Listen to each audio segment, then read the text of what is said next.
오늘 말씀의 제목은 뭐죠? 한번 읽어보십시오.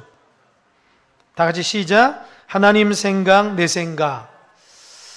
여러분, 신앙생활이 뭐라고 생각하십니까? 신앙생활은 하나님의 생각대로 사는 것이 신앙생활입니다. 지난 시간에 이 사울이 바울 되는 역사에 대해서 함께 말씀을 봤습니다. 이 사울이라는 사람은 유대인이었고요, 바리새인이었고요, 하나님의 말씀을 누구보다도 잘 아는 율법의 613가지를 다 지키려고 했던 위대한 신앙인이었습니다. 그런데 문제는 그 열심을 다 하는데도 불구하고 아이러니컬하게도 하나님의 반대되는 삶을 살아가는 것이에요. 하나님께서 이 땅 가운데 독생자 아들 예수 그리스도를 보내주셨는데 그 예수님의 사역을 보면서 하나님에게 반대되는 것 같다 생각해서 사울이라는 사람은 예수를 믿는 사람을 감옥에 가두고 죽이는 것이 하나님의 영광이라 생각됐어요. 그래서 사도행전 7장에 보면 스데반이라는 사람이, 하나님의 사람 스데반이 복음을 전하다가 돌에 맞아 죽었는데 그 일을 주도한 사람이 사울이라는 사람입니다. 거기에서 그치지 않고 사울이라는 사람인 예루살렘 안에서 초대교회를 없애기 위해서 박해를 하게 됩니다. 그래서 하나님의 백성들이 눈물을 머금고 다 사방으로 흩어지게 되는 그 장본인 누구냐? 사울이라는 사람입니다. 이 사울이라는 사람은 예루살렘에서 뿐만 아니라 이제 멀리 있는 북쪽에 있는 다메섹까지 가서 예수 믿는 사람을 잡아오려고 그랬어요. 그래서 사내들이 공의의 대제사장에게 공적인 공문서를 가지고 예수 믿는 사람을 잡아도 되는 합법적인 공문서를 가지고 다메섹에 4일이나 6일간 가는 거예요. 이 마음속에 저 사람을 잡아서 가두면 하나님 앞에 큰 기쁨이 된다 생각된 것입니다. 그런데 하나님은 그 계획을 완전히 망가뜨렸습니다. 다메섹에 다 도착했을 때에 하나님께서 강력한 빛으로 그를 꼬꾸라뜨렸습니다. 땅이 엎드렸을 때에 위로부터 주의 음성이 들렸고 사울이라는 사람은 3일 동안 어떻습니까?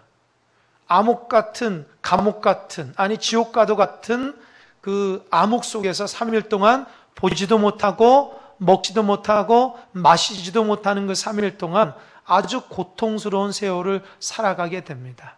그래서 지난번 설교 때 기적의 3일이라 했습니다.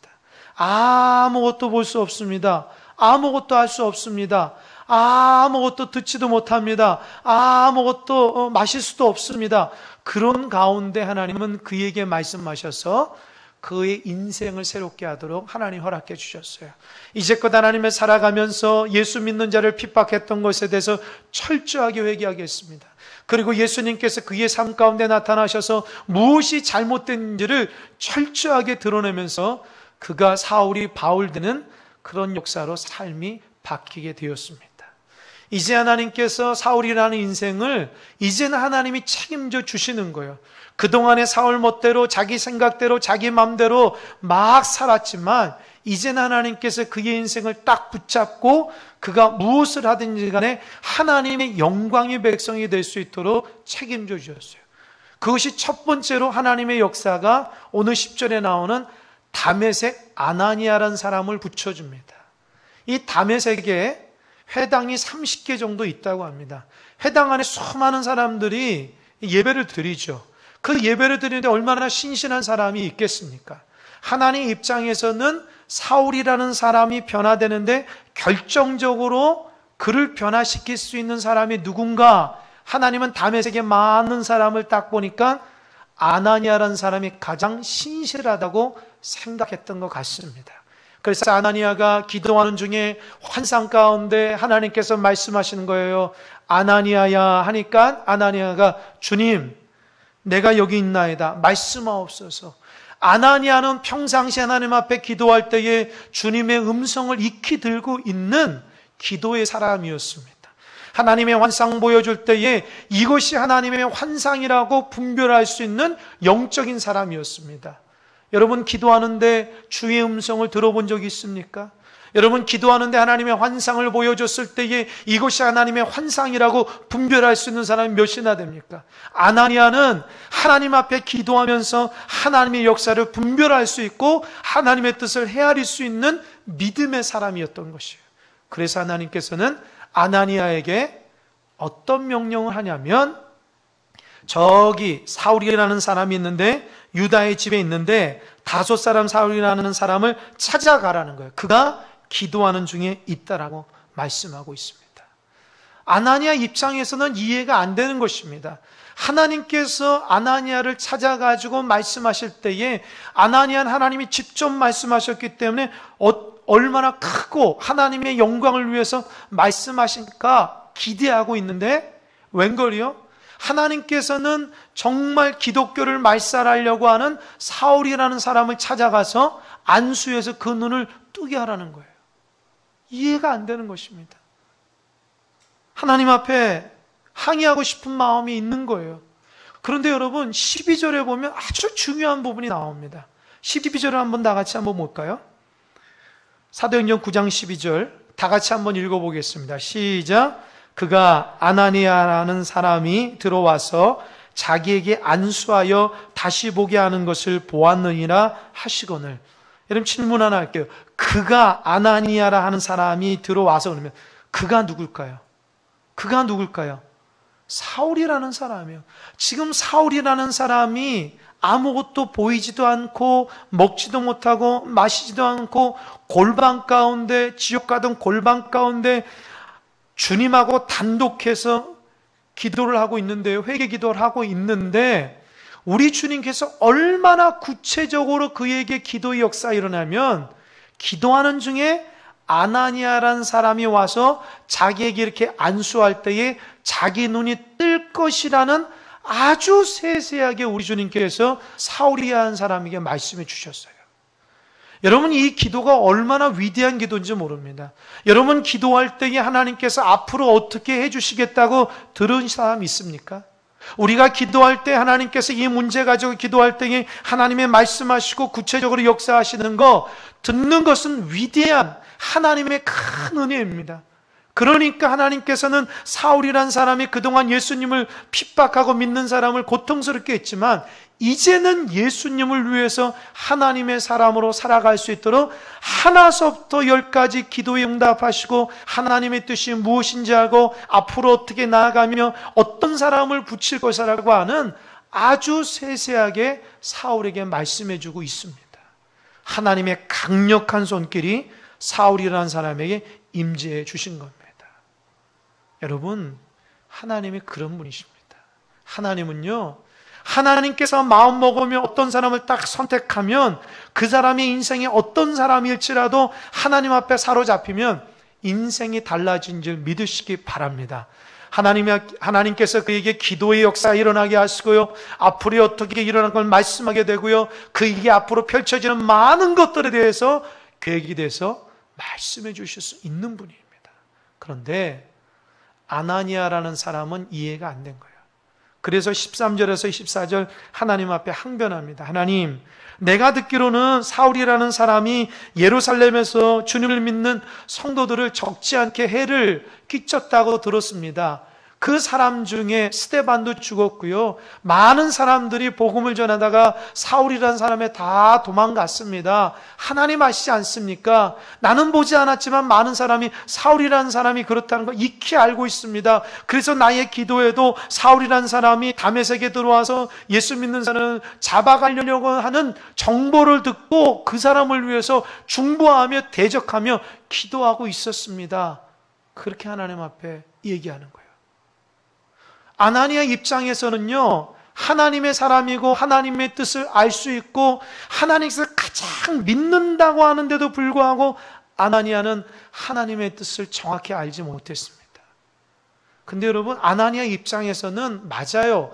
사울이란 사람은 안수해서 축복받아서 다시 한번 보게 하는 축복을 받기보다 그동안 삶에 예수님을 믿는 사람을 박해했기 때문에 벌받아야 될 사람입니다. 누구에게 얘기해도 아나니아의 말은 맞습니다. 그리고 사울이라는 사람이 예수님 만나기 전에 아마도 다메섹에서 그를 잡아서 죽이려고 했을 때의 첫 번째 리스트의 이름이 누굴까요? 아나니아라는 사람일 거예요. 다메섹의 아나니아는 익히 믿음의 사람이라 알고 있었기 때문에 아마도 사울이라는 사람은 다메섹의 아나니아라는 사람을 첫 번째로 잡아야 되겠다는 생각을 하고 있었을 것입니다. 그런데 하나님께서 느닷없이 아나니아에게 나타나서 사울이라는 사람을 가서 기도해줘서 안수해주고 눈을 뜨게 한다고 하니까 아나니아 입장에서는 이해가 안 되는 겁니다. 여러분, 신앙생활 하다가도 때로 이해가 되지 않습니다. 아무리 신실하게 하나님의 뜻을 헤아린다 하더라도 하나님의 뜻을 이해할 수가 없을 때가 있습니다. 그럴 때는 어떻게 해야 될까요? 아나니아처럼 물어봐도 됩니다. 그러나 중요한 것은요, 하나님의 뜻에 말씀에 순종하는 것이 더 훌륭한 신앙입니다. 아나니아가 하나님 앞에 항변했을 때 저 사람은 다시 본 것이 아니라 벌받아 마땅하다고 얘기했을 때에 하나님께서는 15절에서 16절에 놀라운 선포를 하고 있습니다. 15절 16절을 다 같이 한번 읽어보겠습니다. 한 목소리로 크게 한번 합독하도록 하겠습니다. 시작. 주께서 이르시되 가라, 이 사람은 내 이름을 이방인과 임금들과 이스라엘 자손들에게 전하기 위하여 택한 나의 그릇이라. 그가 내 이름을 위하여 얼마나 고난을 받아야 할 것을 내가 그에게 보이려 하시니. 아나니아가 하나님 앞에 항변합니다. 사울이라는 사람은 안 됩니다 라고 하니까 주님이 어때요? 가라. 이게 무슨 말일까요? 앞에 뭐가 생략될까요? 잔소리하지 말고 가라는 거예요. 잔소리하지 말고 가라. 이 사람은, 사울이라는 사람은 예수님의 이름을 위해서 많은 사람에게 복음을 전할 택한 나의 그릇이라는 거예요. 아나니아는 하나님의 뜻을 알았지만 평생 주님의 뜻대로 살아가지만 사울이라는 사람이 하나님의 사람일 것이라는 꿈에도 생각하지 못했습니다. 여러분, 혹시 여러분 주변에 여러분이 교회 다닌다고 핍박하시는 분 있습니까? 교회 다닌다고 하면 조롱하신 분이 있습니까? 그래서 그 사람은 다른 사람 다 다녀도 저 사람은 교회 안 다닐 거라고 생각하신 분이 있습니까? 그러나 하나님 입장에서는 그 사람도 하나님의 택한 그릇이 될 수 있다는 걸 믿으시기 바랍니다.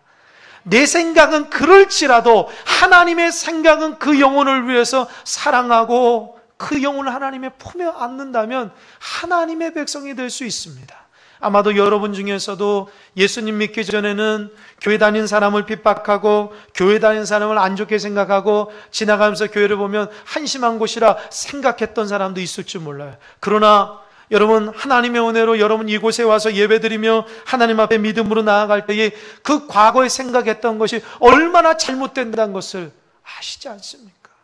마찬가지로 하나님의 역사가 아무리 강팍한 사람일지라도 하나님께서 나의 택한 그릇이다, 나의 백성이라 말한다면 그 사람은 하나님의 구원받은 백성이 될 수 있는 걸 믿으시기 바랍니다. 아나니아가 하나님의 말씀에 깜짝 놀랍니다. 16절에 보면 그 사람이 예수님을 위해서 고난받는다라는 거예요. 아니, 이제껏 예수님을 위해서 핍박했던 사람이 예수님 때문에 고난받는다는 것은 이해할 수 없는 일입니다. 그러나 아나니아는 하나님의 말씀에 자기의 생각이 이런 생각이지만 하나님께서 그렇게 말씀하시니까 순종하면서 사울에게 나아갑니다. 그래서 17절에 보니까 아나니아가 떠나 그 집에 들어가서 그에게 안수하여 이르되 뭐라고 얘기합니까? 형제 사울아 얘기합니다. 아나니아가 하나님의 말씀 듣기 전에는 이 나쁜 놈아 사울아, 너가 예수를 핍박했냐? 예수 믿는 자를 핍박했냐? 넌 하나님의 벌받을 사람아 사울아, 이렇게 말할 것인데 하나님의 음성을 들으니까 하나님 앞에 핍박했던 사람도 형제 사울이 될 수 있다는 겁니다. 할렐루야.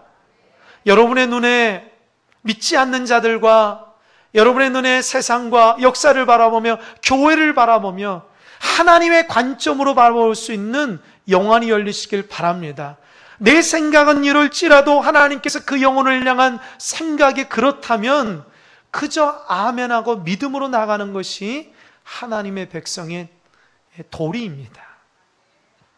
어떻게 예수님 핍박한 사람에게 형제라고 말할 수 있습니까?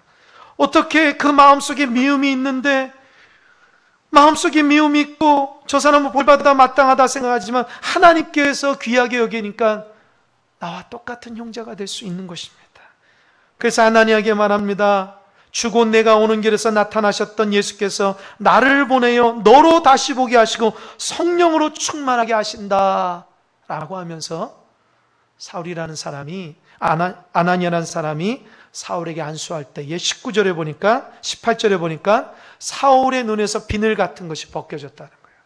저는 한 주간 이 말씀을 보면서 비늘 같은 것이 무엇일까? 비늘 같은 것이 벗겨지면서 이제는 하나님의 사람이 됐다고 성경은 말하고 있습니다. 도대체 비늘 같은 것이 뭘까? 사울에게 있어 비늘 같은 건 평생은 하나님의 율법대로 산다 하면서도 하나님의 영광을 위해 살아간다 하면서도 사울은 하나님의 가치관이 아니라 자기의 가치관으로 신앙생활을 했던 거예요. 이 비늘 같은 것이면 뭐냐? 하나님의 신앙관이 아니라 자기의 신앙관이었어요. 자기의 가치관이었고 자기가 세상을 바라보는 역사관이었고 자기의 성품과 자기의 의지와 자기의 결단력으로 모든 것을 바라보는 자기의 그 무엇이었다는 겁니다. 그 무엇이 벗겨지니까 이제 사울의 눈은 하나님의 눈으로 바뀌게 됩니다. 사람을 볼 때에 그저 있는 것대로 보는 것이 아니라 하나님의 사랑과 하나님의 은혜로 그 영혼들을 바라보기 시작합니다. 교회를 바라볼 때에 건물로서 바라보는 것이 아니라 크고 작은 것으로 보는 것이 아니라 그 안에서 하나님이 역사하는 것으로 바라보기 시작합니다. 역사를 바라보면서 나의 어떤 생각들이 아니라 하나님께서 역사 가운데 역사하시는 그 역사적인 관점으로 역사를 바라보기 시작하는 겁니다. 이 지역사회를 하나님의 관점으로 바라보기 시작합니다. 식구들을 바라보고 성도들을 바라보고 삶이 달라진 것입니다. 여러분, 사울이 비늘 같은 것이 벗겨질 때에 그가 하나님의 사람이 됐습니다.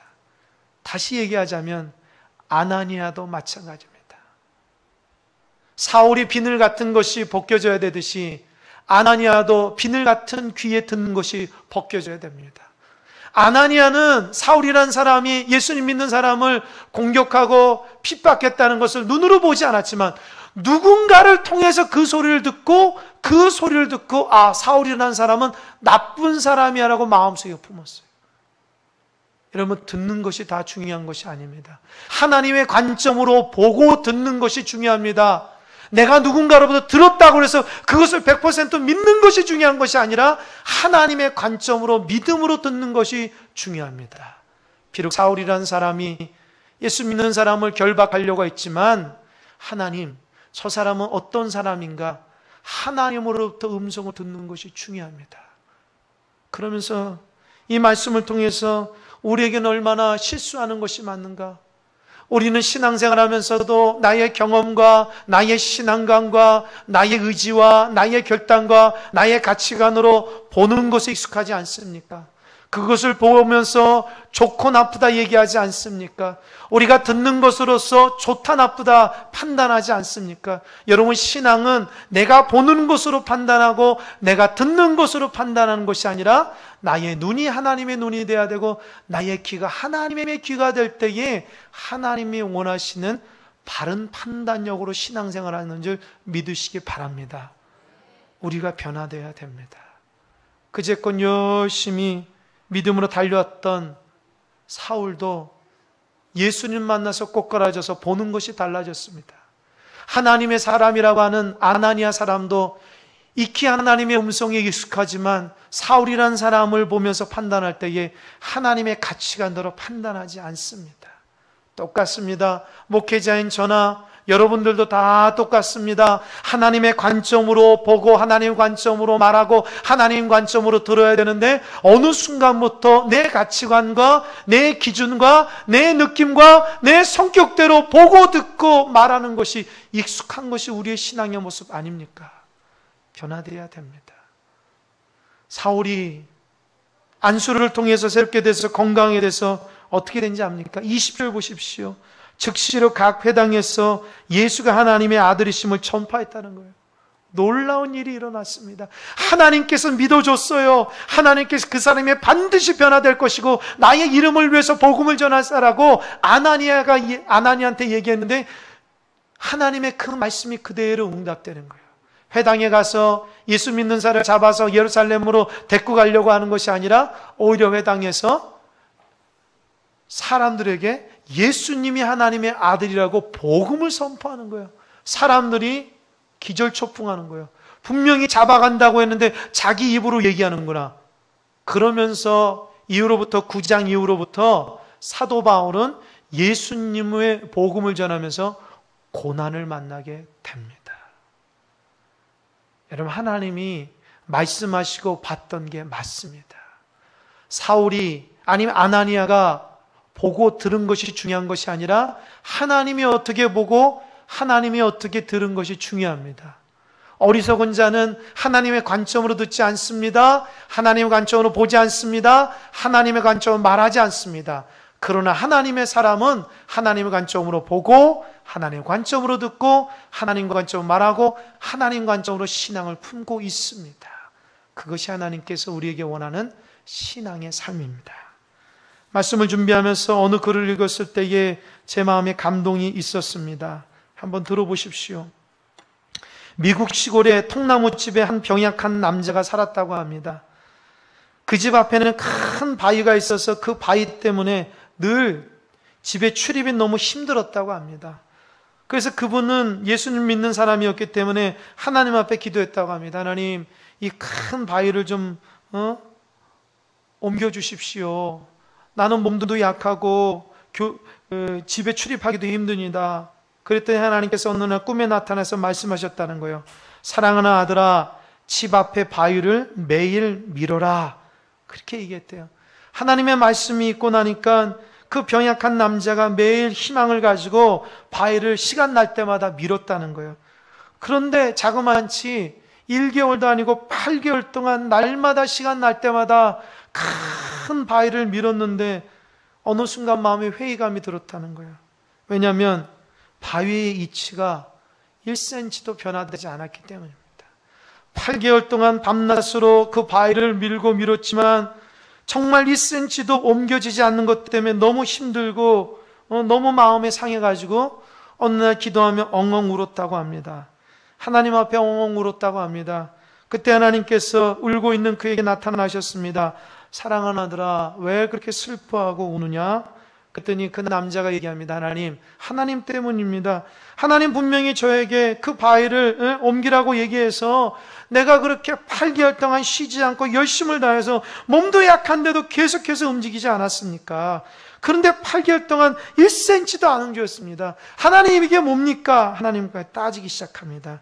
그때 하나님이 말씀하십니다. 사랑하는 아들아, 내가 언제 너에게 바위를 옮기라고 했냐? 나는 바위를 밀라고 했지 옮기라고 얘기하지 않았다. 그게 무슨 말입니까? 이제 너 가서 거울에 네 모습을 봐라 라고 하니까 그 남자가 거울 앞에 섰는데 과거에 병약하고 힘들고 몸이 약해서 기침나고 잠도 못 자는 그에게 어느 순간 8개월 동안 그 무거운 바위를 옮기면서 근육질의 사람이 된 것이에요. 손에 근육이 생기고 발에 근육이 생기고 가슴에 근육이 생기고 배에 근육이 생겨가지고 근육질의 사람이 된 것이에요. 그러면서 그 사람이 깨닫게, 아, 그렇지, 내가 8개월 동안 기침 한번 나오지 않았어. 그래도 잠도 잘 잤고 기분이 좋았어. 내 건강이 회복됐지. 여러분, 하나님의 계획은 바위의 위치를 변화시키신 것이 아니라 그 연약한 사람을 변화시키기 위한 계획이었다는 것입니다.